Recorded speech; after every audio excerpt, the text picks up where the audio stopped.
As Bhagwan Sri Sathya Sai Baba so simply reminds us, education is for life, not for a living.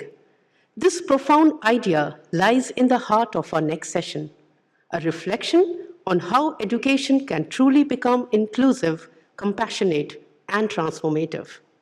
Our speaker, Dr. Bharti Kaushik, a distinguished professor at the Central Institute of Educational Technology under the National Council of Educational Research and Training, brings decades of experience in inclusive education, policy design, and resource development. So, Sairam to everyone. I'll have to say, I'm not able to hear it. Yeah, much better, much better. So, as my introduction has said, I'm going to talk about creating inclusive schools from resistance to reality. We have been listening about inclusion since yesterday, about neurodiversity, about neuroplasticity. Still some resistance left in all of us? Let's reflect. So where do you find some resistance towards inclusivity, towards creating equitable and inclusive learning spaces? Are we all ready to learn something new? Okay, can I have the silent claps? I said silent clap. I've been waiting to hear this silent clap because last year, I think we did this silent clap. And there, everybody said that next time when we will meet, we'll be doing this also, along with this. So, okay, with this, let me begin. So, which all schools are inclusive schools? So, an inclusive school is one which welcomes and takes responsibility of learning of all students, A-double-L, capital A-double-L, all students, irrespective of their belongingness to SEDGs. What is SEDGs? Yes, I can hear your whispers. Socio-economically disadvantaged groups. And who has given us this term? NEP 2020. That seems to be our Bible, Gita, Ramayana, and for all of us. So SEDGs has coined this term. Now let's think, what is an essential for inclusive school? When my school becomes inclusive, is it okay if I have learners with diverse needs? Then my school becomes inclusive? Is it so simple? No, we need something else also. So when I'm talking about having learners with diverse needs in my school premises, I do need to understand what diversity is and from where this diversity is arising. So let us think about diversity. Take few seconds to think about what do I know about diversity, how the diversity is generated. Is it due to maybe I'm wearing a sari and maybe that person is wearing a suit or skirt or maybe something else? Is diversity due to colors? Is diversity due to long hairs and short hairs? Think carefully. So we need to understand the diversity, how it arises. Let me share a cartoon with you. I embrace diversity. How? Some of my friends are using Androids, some have iPhones, and others use Blackberries. What wide definition of diversity? No. If in our context, diversity is not this. So how do we define diversity? Again, our NEP is there to help us in understanding diversity. NEP defines and recognizes diversity in terms of 5 subgroups.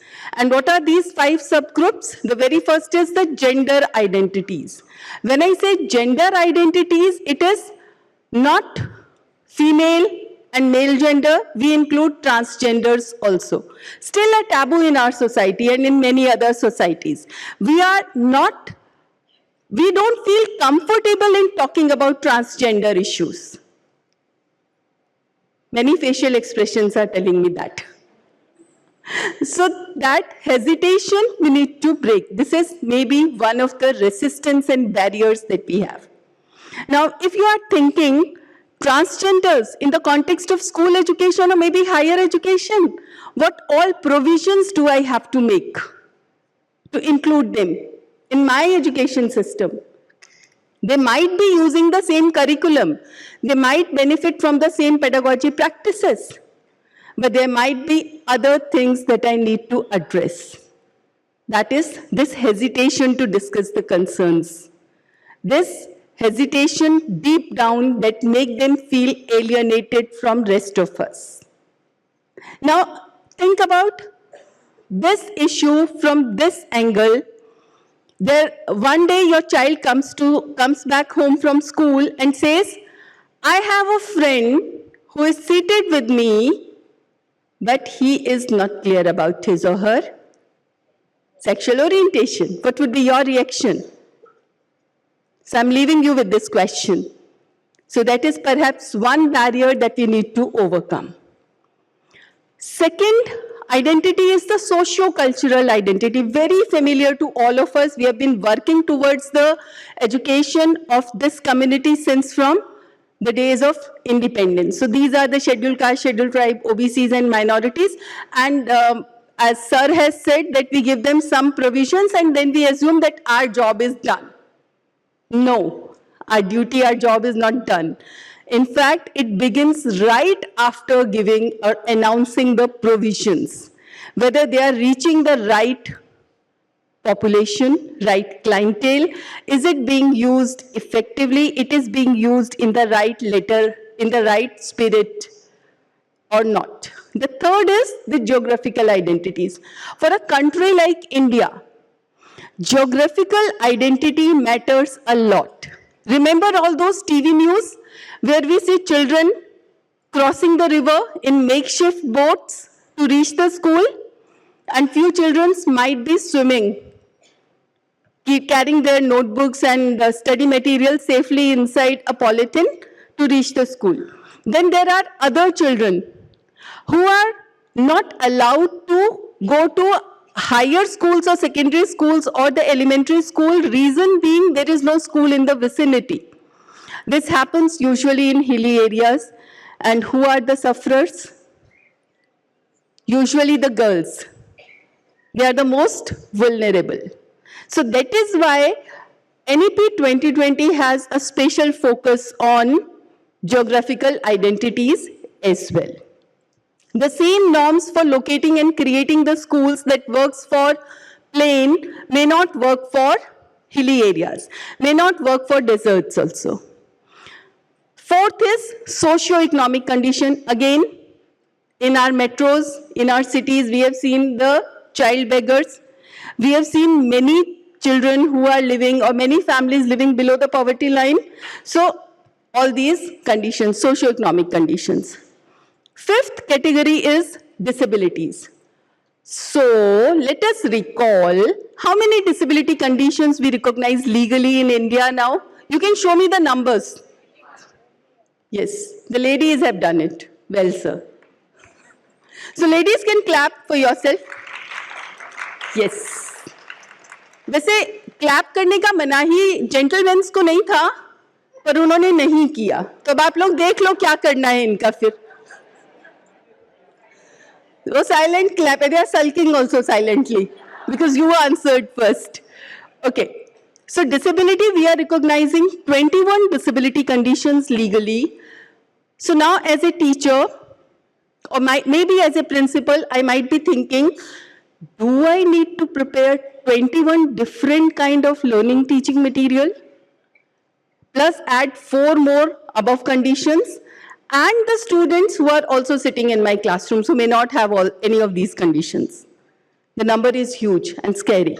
No, the mantra is UDL, Universal Design of Learning, number 1. And the another key aspect is know your learner. Know your learner. Once you start knowing your learner, background, the initial learning levels, the abilities, the strengths, the weakness and challenges, your 80% of your task is done. Because that gives you the path to know more about what content is to be selected, the appropriateness of the content, and similarly, likewise, you can modify the pedagogy. Okay. What are we practicing now in India? Zero rejection policy in admission. That means at one level, we are allowing everybody to enter the school doors. But does this makes all schools equitable and inclusive? No, you have answered that. Mere presence of children with special needs doesn't make our schools inclusive, though it promotes inclusion at the physical level only. So physically, we are becoming more and more equitable and inclusive as a learning space. But what about the cognitive inclusion? What about the pedagogical inclusion? What about the social inclusion? There are many layers that we haven't yet touched. Let's assume an admission scenario. Parent of a child with disability approaches a school. There could be two scenarios. Scenario one, the parent discloses about the disability. What will happen then? Let's assume the scenario one. No admission. So how many of us are saying no admission would be there? It would be this, thumbs down. And admission would be both thumbs up. Let me see your thumbs up and thumbs down. Down? Down more? Okay, so this time it's like some equal from ladies and gentlemen side. So why you think the schools will not accept the child with disability? They should be more happier that now they know the condition beforehand so they can prepare well. But no, there are fears. The resistance are there, right at the admission level. So we'll discuss the kind of resistance that is there both in the mind of parents as well as in the school. But let's reflect on the second scenario also. What if a parent hides about child's disability? Will the child get admission? No? Depending on the availability of the seat, the child will get admission? No? Okay. Let's assume if the parent is hiding about the disability, the child will get the admission to the school. Now what happens afterwards? The child will suffer. The teachers maybe feel frustrated. The parents will also start blaming the teacher, so the blame game will start. This will happen. But from where this resistance is coming in the minds of the parents to hide about the disability, to not to disclose about disability? Wow. Ladies, we need to give them little chance to speak. Pardon? Fear of rejection. Yes, sir. Absolutely right. Let's clap. Okay. So the resistance comes from primarily these three things. Fear of unknown. What will happen? If I'll disclose the disability condition, will the school give admission? What would be the treatment? What people will think about me? The fear of rejection. And the same thing goes in the second condition also. If I'll disclose about the disability, I'm being honest. But will the other person understand? Will the system understand? And many a times we have seen when parents disclose about the condition of disability to the school during admission process, the school starts counseling. The parental counseling starts. Aap dekh lo. Do you really want your child to get admission here? We don't have the resources. Other children may bully your child. So in a way, they are trying to, yes. But again, at the back of their mind might be fear of unknown, rigid beliefs about the condition of disability, and also systemic constraints. So whenever during discussions this thing comes about, systemic constraints. We don't have the infrastructure. We don't have the ramp to support the wheelchair. how your child will reach our laboratories. The child is blind. How many of us are comfortable in taking a blind child to a physics laboratory or a chemistry lab? May not be. What will happen? The child is inside the laboratory and something happens, as if the accidents are waiting, right? As if some mishap is waiting. Whenever the child with disability or special need will reach the playground, then only this thing will happen. Accidents can happen anywhere. The question of acceptance. Acceptance and attitudinal changes that is required. So, how do we overcome these kind of resistances? We have to our aid UNCRPD principle, United Nations Conventions on the Right of Persons with Disability principles. Why these principles are important in our Indian context? Because India is one of the early signatories to this document, and our Right of Persons with Disability Act, wherein we are recognizing 21 disability conditions, has adopted these principles verbatim. So they hold good for all of us. All of us in education sector, we need to work on all these principles. So do I need to explain each one of the principles? They are all familiar principles to each one of us. So let me just touch upon one or two principles. Full and effective participation and inclusion in society. Is it happening? Think about it. Full and effective participation and inclusion in society. Point number 3. Not yet. Where it is not happening? It's happening in the malls. They are accessible. They have ramps, they have tactile path also. But is it happening with our media? Our movies? No. Our schools, our higher education institutes? They're not. Then equality of opportunity. Can we say we have achieved it? No. Any example can you think of? Just a thought for reflection. Think about it.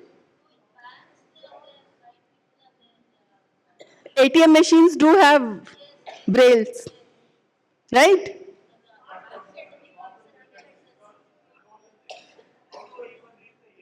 Yes, those small things. Yes, exactly. That's the bigger question. Then, accessibility. Again, this leads to accessibility as well. So basically, all these things are interrelated. Then the last one, and one of my favorite, respect for the evolving capacities of children with disabilities and respect for the right of children with disabilities to preserve their identities. Many a times I have seen people saying, we'll put you on air and we'll disclose your identity of disability. Have I given it a thought whether that person wants the condition to be disclosed or not? Times are changing. Now people are coming out and they're not hesitant in disclosing their disability identities, but still there might be few. So are we ready to respect them? Or we go into the counseling mode. नहीं, आपको तो बताना चाहिए. This will encourage others. What about my own hesitation first? Let me come to terms with that. And the first part of it, evolving capacities of children with disabilities. Do I have faith in the child that yes, every child can learn? Every learner sitting in front of me can learn. Do I have that much faith? If yes, very good. Comes the next step, start thinking about adopting the content, selecting the content, modifying the pedagogy. If not, this is the beginning point. Acknowledging that I still am hesitant about having belief in the ability of every child. That, okay, if the child is not learning this month, maybe after 2 months, some growth, some development will occur, and the child will respond to my methods. 3 important points to remember. Difference is an essential part of our history and of current reality. Difference is an unstoppable part of our future. Diversity and inclusion improve teaching and learning. So essential for inclusive classroom, know your learner, know your pedagogy, know your content. And what binds all these three together? UDL, everybody has understood. DI is differential instruction. AT is assistive technology. So what binds all these three is initial level of learning of the learner. And what could be the reasons that influence or conditions that influence this initial level of learning? It could be educational backlog. Many a times elementary teacher complained, nobody has taught these children anything in the primary schools. And that goes on. But we are not ready to accept the educational backlog that it is there, so let's start with that only. Then inaccessibility to curriculum, inappropriate format of teaching learning material. This happens a lot. Giving Urdu worksheet to children who understand Malayalam or vice versa. Then we blame, right? And no support for learning at home. Special educational needs might be arising due to disability or belongingness to SEDGs. Another thing. We have understood diversity, right?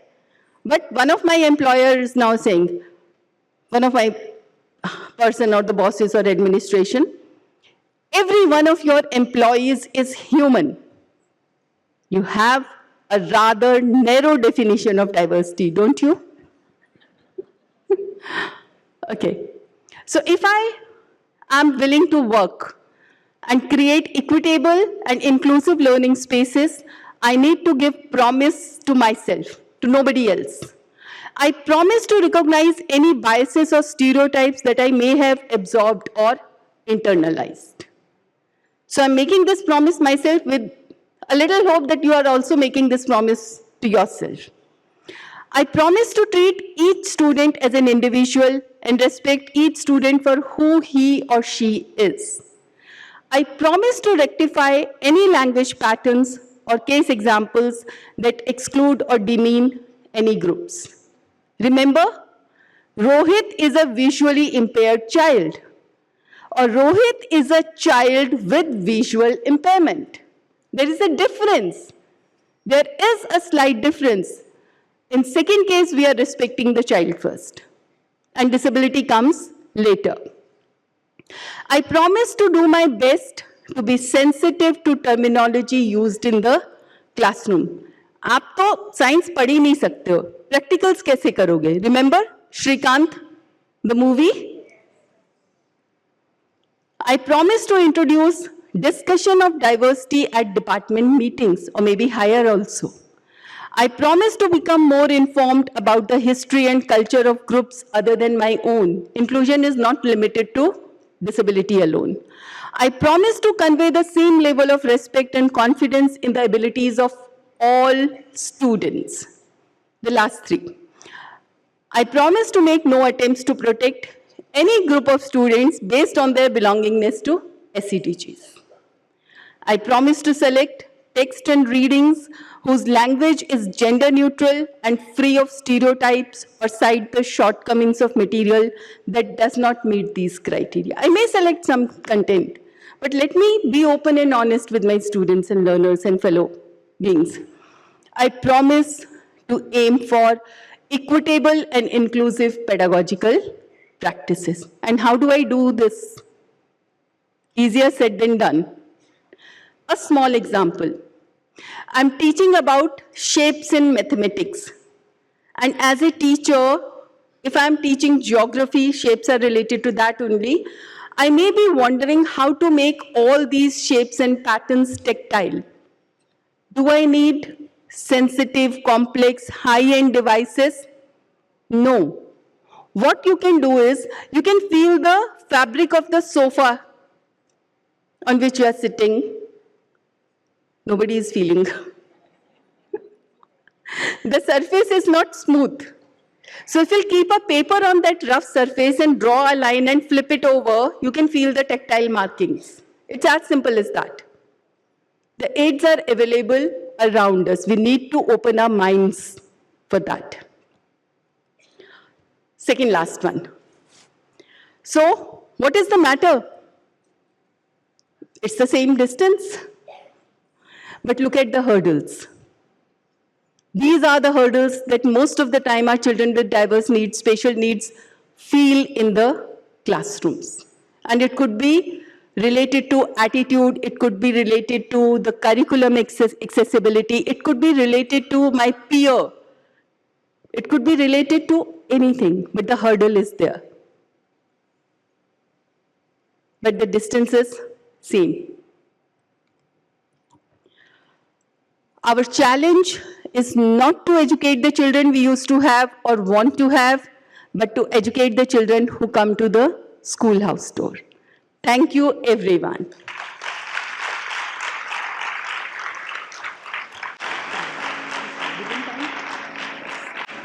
May I now request